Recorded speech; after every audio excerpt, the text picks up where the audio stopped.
അറിയുന്ന ദൈവം എന്തെല്ലാം പറയുന്നു? നിങ്ങളുടെ പാതകൾ അറിയുന്നു. വെള്ളമില്ല എന്ന് പറയുന്ന ഒരു പ്രശ്നമാണ് അല്ലെ?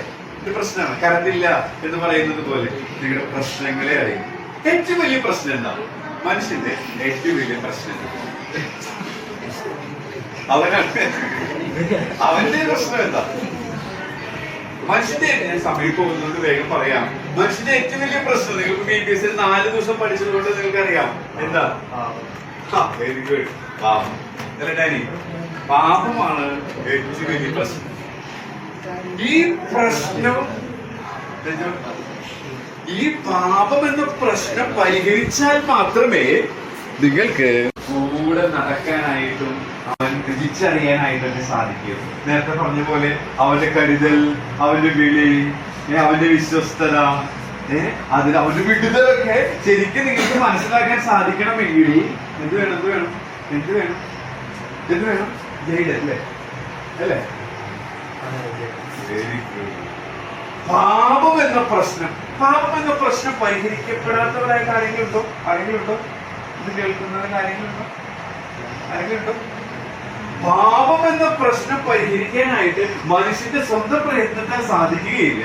എന്നാൽ ഈ പ്രശ്നം ഒരുവൻ പരിഹരിച്ചിട്ടുണ്ട്. അന്ന് വിശ്വസിച്ചാൽ മതി. നിങ്ങൾക്കൊരു 10 കോടി രൂപ കടണ്ടെന്ന് വിചാരിക്കുക, നിങ്ങൾക്ക് സ്വന്തമായിട്ട് കൊടുക്കാൻ സാധിക്കില്ല. എന്നാൽ ഒരാളത് കൊടുത്തു തീർത്തു.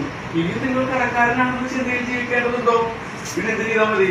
ആ മഹാമനസ്കനായ വ്യക്തി അത് കൊടുത്തു തീർത്തു എന്നുള്ളത് അക്സെപ്റ്റ് ചെയ്താൽ മതി, അംഗീകരിച്ചാൽ മതി. ഇതുപോലെ നിങ്ങളുടെ പാപ പ്രശ്നത്തെ പരിഹരിക്കാൻ സ്വയമായിട്ട് കഴിയുകയില്ല ഒരു മനുഷ്യന്. എന്നാൽ നമുക്ക് സ്വന്തമായിട്ട്, മനുഷ്യർക്ക് സ്വന്തമായിട്ട് ചെയ്യാൻ കഴിയാത്തത് ദൈവം ചെയ്തു തീർത്തു. എവിടെയാ ചെയ്തു തീർത്തത്? ഇന്നലെ നമ്മൾ പഠിച്ചു, നമ്മുടെ പെസഹ കുഞ്ഞാടും ആർക്കപ്പെട്ടിരിക്കുന്നു. അത് ക്രിസ്തു തന്നെ. പാപത്തെന്ന പ്രശ്നത്തെ പരിഹരിച്ചത് പെസഹ കുഞ്ഞാടായി വന്ന ക്രിസ്തുവാണ്.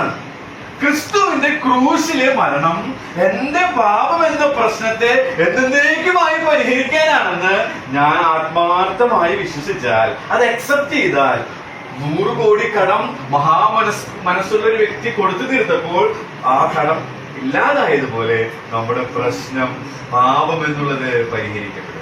അതിന് ആദ്യമായിട്ട് പാപം ഒരു പ്രശ്നമാണ് എന്ന് നമുക്ക് ബോധ്യപ്പെടണം. എന്നിട്ട് ചുമ്മാ വന്നിട്ട് ശരി അക്സെപ്റ്റ് ചെയ്തോക്കാം, അങ്ങനെ പറ്റില്ല.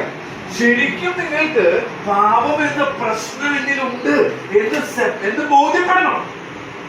ബോധ്യപ്പെടാനായിട്ട് വലിയ പാടൊന്നുമില്ല. ന്യായം ശരിക്കും ചിന്തിച്ചാൽ നമുക്കറിയാം നമ്മുടെ ഉള്ളിലൊക്കെ എന്തുണ്ട്? പാപമുണ്ട്, കുസൃതിയുണ്ട്, കുറുമ്പുണ്ട്, തെറ്റുണ്ട് അല്ലേ? കറക്റ്റാണ്. നമ്മളിലൊക്കെ കുറുമ്പുകളും കുസൃതികളും ഒക്കെ ഉണ്ട്. അത് നമ്മള് സെൻസ് ചെയ്ത് കഴിഞ്ഞു, മനസ്സിലാക്കി കഴിഞ്ഞു. ദൈവമേ, ഈ പ്രശ്നം, അതിന്റെ പണിഷ്മെന്റ് എന്ന് പറയുന്ന നീയുമായിട്ട് അകന്നുള്ളൊരു ലൈഫാണ്.